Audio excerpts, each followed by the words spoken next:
Et si réclamer un trésor oublié réveillait des fantômes que l'Europe préfère garder soigneusement sous clé? Imaginez un instant. Un simple geste diplomatique réveille un siècle d'ombre, d'injustice et de secrets couverts de poussière. Voilà ce qui se joue aujourd'hui sur le continent européen, alors que la Roumanie, d'une voix ferme mais anxieuse, réclame à la Russie la restitution de ce que beaucoup estiment lui appartenir de droit. 92 tonnes d'or et des reliques royales, disparues depuis plus d'un siècle. Mais à Moscou, la porte vient de claquer avec fracas. Le refus russe est glacial, sans détour ni ambiguïté, et il résonne dans tous les couloirs du pouvoir européen comme un coup de tonnerre en pleine nuit. 100 années de silence viennent d'exploser sur la scène diplomatique, et la tension est palpable dans toutes les chancelleries. Les médias, d'ordinaire peu enclins à fouiller les archives, se lancent dans des enquêtes fébriles, tandis que les réseaux sociaux s'enflamment à coups de théories et de récriminations. Mais derrière l'apparente simplicité d'une restitution de biens, se cache une crise profonde, inédite, qui menace de faire vaciller des équilibres construits sur l'oubli et le compromis. Ce refus, tranchant comme une lame, n'est pas un simple différend d'archives ou de collectionneurs. Il s'agit d'un défi politique, d'un bras de fer où chaque camp pèse ses mots, conscient que la moindre concession pourrait ouvrir la voie à une avalanche de revendications similaires. Ce non russe, sec et définitif, ne ferme pas seulement la porte sur un coffre-fort oublié. Il annonce une crise bien plus profonde, où chaque nation pourrait se voir sommée de justifier les zones d'ombre de son propre passé. À Bruxelles, le silence est pesant, presque assourdissant. Aucun responsable européen n'ose commenter l'affront russe. Derrière les portes closes, les diplomates échangent des regards inquiets, conscients que cet épisode pourrait ébranler des équilibres fragiles, patiemment bâtis après la Seconde Guerre mondiale. C'est tout un édifice de réconciliation, de compromis tacites et de mémoire sélective qui se trouve menacé. Car remuer le passé, c'est entr'ouvrir une boîte de Pandore. Personne ne sait quelle vérité ou rancœur pourrait ressurgir si l'on commence à réclamer justice pour des épisodes enfouis depuis des générations. Réclamer justice, c'est prendre le risque de tout révéler, et peut-être de tout perdre. Les fantômes du passé ne demandent qu'à être réveillés, et ils pourraient bien être plus nombreux et plus tenaces qu'on ne l'imagine. Pour saisir la portée de ce choc, il faut remonter à la source de ce dossier explosif. Oser lever le voile sur des événements qu'on croyait à jamais enfouis, c'est accepter de regarder en face les cicatrices mal refermées de l'histoire européenne. Pour comprendre, il faut plonger dans le chaos de la Première Guerre mondiale, à une époque où les fondations de l'Europe vacillaient chaque jour davantage. En 1916, la Roumanie chancelle. L'armée ennemie avance, la capitale tremble. Les ministres, les officiers, les banquiers tiennent conseil. Une décision capitale s'impose, préserver le cœur financier et symbolique du pays. L'or national, des archives inestimables, des reliques religieuses et royales sont alors confiées à la Russie, jugée alliée sûre à ce moment-là. Pour la Roumanie, c'est une question de survie, un pari sur la loyauté et la victoire commune. Ce n'est pas un vol, ni une manœuvre douteuse. La Roumanie agit par nécessité, dans l'espoir de sauver sa souveraineté.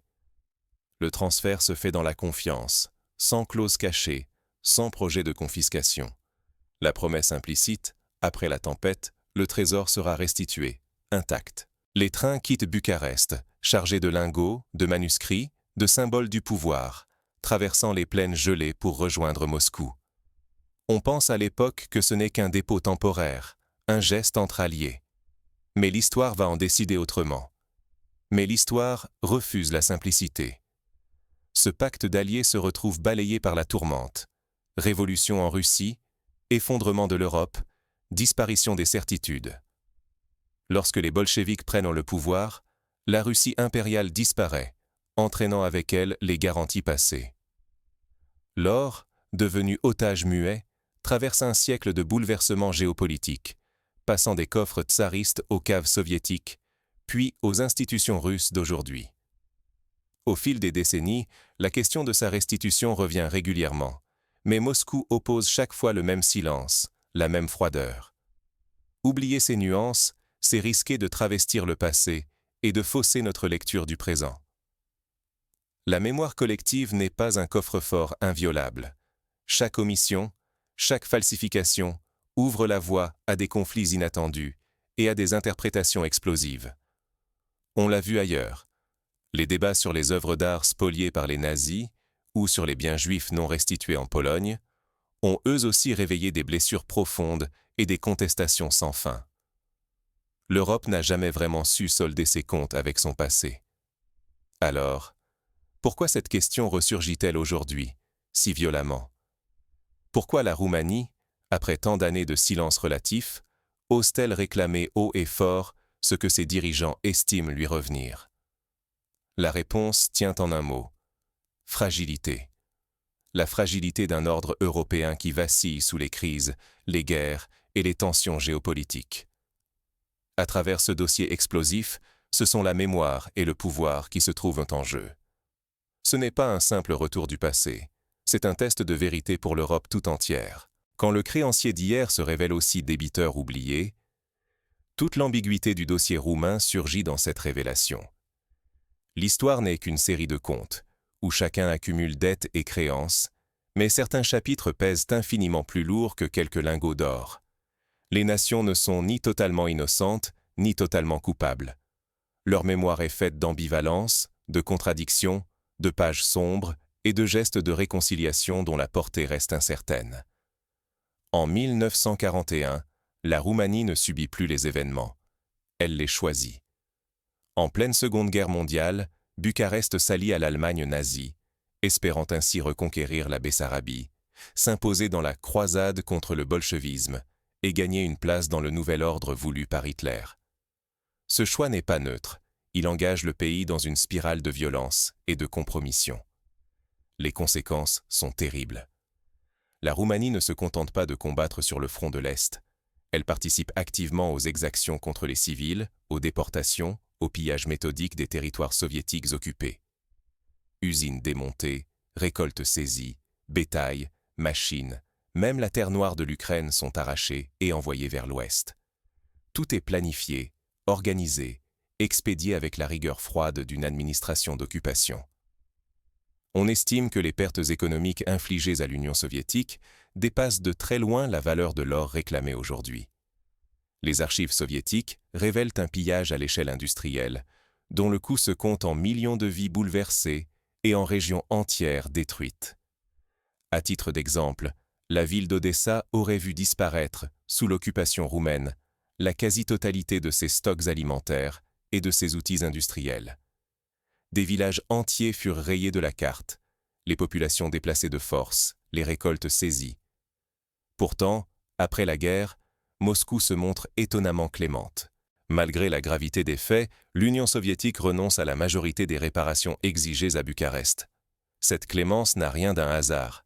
Elle visait à stabiliser l'Europe de l'Est et à éviter de nouveaux ressentiments, dans un contexte de guerre froide naissante. D'autres nations ont connu des situations comparables. Après la Seconde Guerre mondiale, l'Allemagne a dû restituer d'innombrables œuvres d'art et payer d'énormes réparations. Mais dans bien des cas, le désir de tourner la page a prévalu sur la recherche d'une justice totale. L'Italie, la Hongrie ou la Finlande ont elles aussi été confrontées à leurs propres responsabilités, parfois sans que tous les comptes soient vraiment soldés. Ce choix de l'oubli partiel, souvent dicté par la nécessité politique, forge l'Europe d'aujourd'hui. Peut-on réclamer justice tout en occultant sa propre part de responsabilité? Le piège est évident. Rouvrir les comptes du passé, c'est s'exposer à un audit impitoyable, où dettes morales et matérielles ne s'effacent pas d'un simple trait de plume. L'Allemagne, par exemple, continue d'être sollicitée pour des réparations, notamment par la Grèce, qui réclame des milliards pour les destructions subies pendant la guerre. Mais Berlin répond que les traités d'après-guerre ont tout réglé. À chaque nouvelle demande, c'est tout l'édifice mémoriel qui vacille. Mais ce jeu d'équilibriste n'est pas sans danger. Plus on fouille le passé, plus on risque de réveiller des fantômes difficiles à maîtriser. Les débats sur la restitution des biens africains spoliés par les puissances coloniales illustrent ce dilemme. Chaque restitution ouvre la porte à de nouvelles revendications, d'autres vérités, d'autres blessures. La France, le Royaume-Uni, la Belgique, se retrouvent régulièrement mis en cause pour leur héritage colonial. Et chaque geste de repentance ou de restitution est scruté, contesté, parfois instrumentalisé. Ce qui semblait n'être qu'une querelle entre la Roumanie et la Russie prend soudain une ampleur européenne. Car derrière le refus catégorique de Moscou de restituer l'or, il y a un avertissement. Ouvrir le dossier du passé pourrait secouer tout le continent. Le moindre dossier rouvert en entraîne des dizaines d'autres. Réparation, restitution, reconnaissance officielle, excuses nationales. L'exemple du Japon et de la Corée du Sud, qui s'opposent encore sur la question des « femmes de réconfort » de la Seconde Guerre mondiale, montre à quel point une querelle mémorielle peut empoisonner durablement des relations entre nations. Les experts russes sont formels. Les pertes subies par l'Union soviétique du fait de la Roumanie pendant la Seconde Guerre mondiale s'élèveraient aujourd'hui à plusieurs dizaines de milliards de dollars. Usines démontées, villages brûlés, populations déplacées, ressources extraites. Ce n'est plus seulement une histoire de lingots royaux, mais un inventaire accablant et minutieux. Si la Russie décidait de réclamer l'intégralité de ces sommes, la Roumanie serait bien en peine d'y faire face. Pourtant, à la sortie de la guerre, Moscou avait choisi d'effacer une partie de l'ardoise. Dans un geste de pragmatisme, et pour stabiliser une Europe en ruine, l'Union soviétique a renoncé à réclamer la totalité de ses compensations. Ce grand pardon, méconnu, a pesé lourd sur la diplomatie d'après-guerre. C'est le même pragmatisme qui a prévalu dans les accords de Yalta et de Potsdam. Préserver la paix au prix de concessions et de silences gênants. Mais le climat a changé. L'histoire redevient un champ de bataille, non pour se souvenir, mais pour s'armer. Entre sanctions, tensions et retour aux logiques de bloc, chacun pioche dans le passé ce qui sert ses intérêts, au risque d'oublier que ce jeu peut vite se retourner contre soi. Les exemples abondent. La Pologne réclame à l'Allemagne des réparations pour la Seconde Guerre mondiale, tandis qu'elle-même est mise en cause pour ses politiques envers les minorités. L'Espagne, en pleine crise catalane, voit ressurgir le débat sur la guerre civile et la dictature franquiste. Partout, l'histoire s'invite dans le présent pour y semer la discorde. Si Moscou décidait, demain, d'ouvrir ses archives et de présenter la note complète des dommages subis, la crise dépasserait le cadre roumano-russe. Plusieurs États européens, anciens alliés comme adversaires, se verraient soudain confrontés à leurs propres dettes historiques. Ceux qui exigent aujourd'hui des réparations pourraient découvrir une addition bien plus salée que prévu. La France pourrait se voir rappeler ses responsabilités en Afrique du Nord, la Belgique son passé au Congo, la Hongrie ses alliances successives. C'est là tout le danger. Vouloir solder des comptes anciens, c'est risquer de déclencher une réaction en chaîne. Qui peut affirmer que Paris, Berlin ou Budapest ressortiraient indemnes d'un tel examen du passé? L'Europe, bâtie sur l'oubli volontaire de ses plaies, pourrait voir ressurgir des fantômes gênants. L'exemple des Balkans, où chaque nation conserve une mémoire vive de ses blessures, montre comment les vieilles querelles peuvent renaître à chaque occasion. En bref, l'audit du passé que certains réclament pourrait vite se retourner contre eux, menaçant la cohésion européenne et projetant une lumière crue sur des chapitres que beaucoup préféreraient garder enfouis. On l'a vu lors du Brexit. Les débats sur l'Empire britannique, la restitution des œuvres d'art, le passé colonial, ont nourri la méfiance et le ressentiment. L'histoire, loin d'être un simple souvenir, devient une arme politique redoutable. Mais la vraie question demeure. Jusqu'où les dirigeants européens sont-ils prêts à aller pour protéger ce fragile équilibre?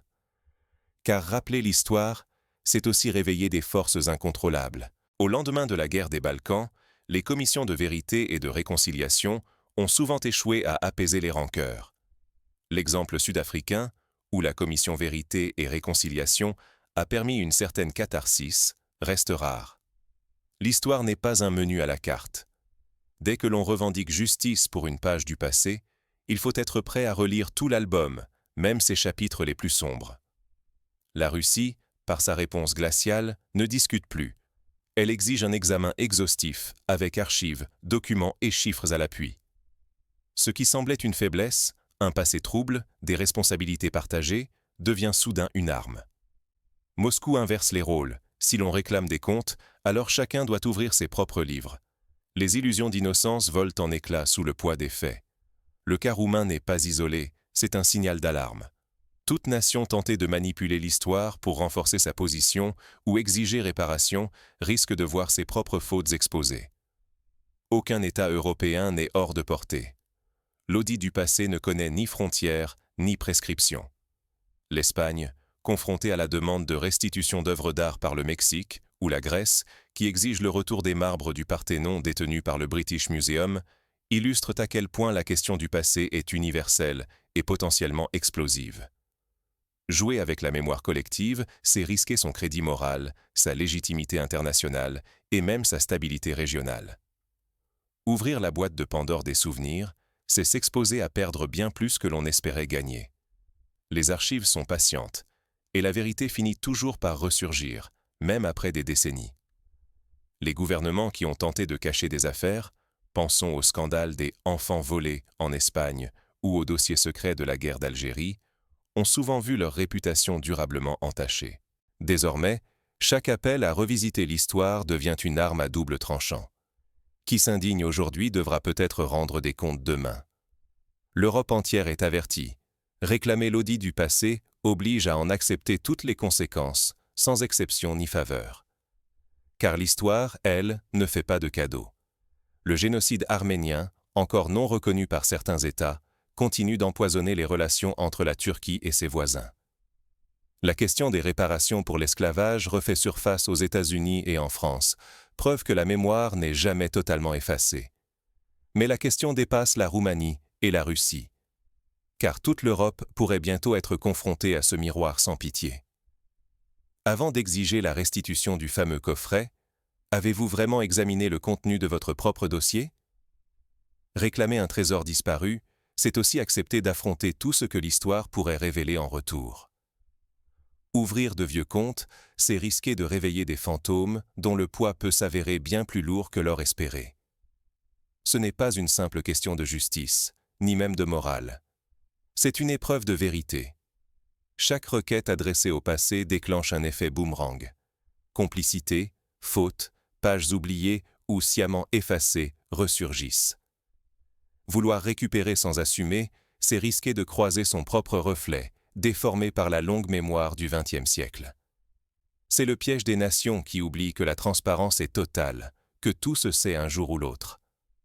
Le refus glacial venu de Moscou n'est pas seulement une déclaration diplomatique, c'est un avertissement sec. Face à la tentation d'instrumentaliser l'histoire, la Russie rappelle que le passé n'est jamais une arme sans ricochet. Demander réparation, c'est aussi rouvrir le registre des dettes et des fautes. Dans ce jeu périlleux, nul n'est à l'abri de voir surgir ce qu'il aurait préféré taire. À vouloir faire de la mémoire une arme, on risque de perdre bien plus que des lingots ou des manuscrits. La réputation d'un pays, sa légitimité, son influence même peuvent s'effondrer sous le poids d'un passé inassumé. L'Europe découvre qu'en invoquant l'histoire pour régler des comptes politiques, elle s'expose à un audit sans indulgence, où chacun sera mis à nu. Les leçons de l'histoire, si souvent ignorées, finissent toujours par rattraper ceux qui croient pouvoir les manipuler. Avant de rouvrir le coffre-fort du siècle précédent, posons-nous la seule question qui compte. Sommes-nous prêts à tout assumer? La mémoire collective n'est pas un butin, mais une responsabilité partagée. Vigilance donc. Car manipuler les souvenirs, c'est jouer avec le feu.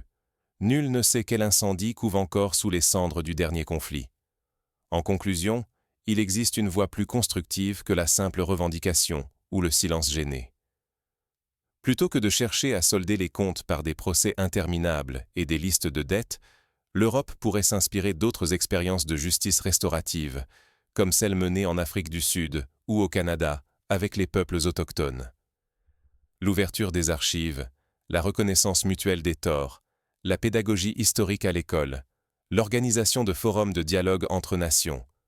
Autant de pistes pour faire de la mémoire un outil de réconciliation, non d'affrontement. Mais pour y parvenir, il faut du courage, de l'humilité et la volonté de regarder le passé en face, sans tabou ni faux semblant. À chacun donc de choisir, réclamer, se taire ou assumer. Mais nul ne pourra plus jamais prétendre que le passé est une valise oubliée sur un quai désert. Dans cette Europe aux souvenirs brûlants, chaque coffre-fort ouvert révèle non seulement des lingots, mais aussi des pages entières d'ombres et de lumière. Et si le vrai trésor, au bout du compte, était la capacité d'assumer ensemble toutes les facettes de notre histoire commune?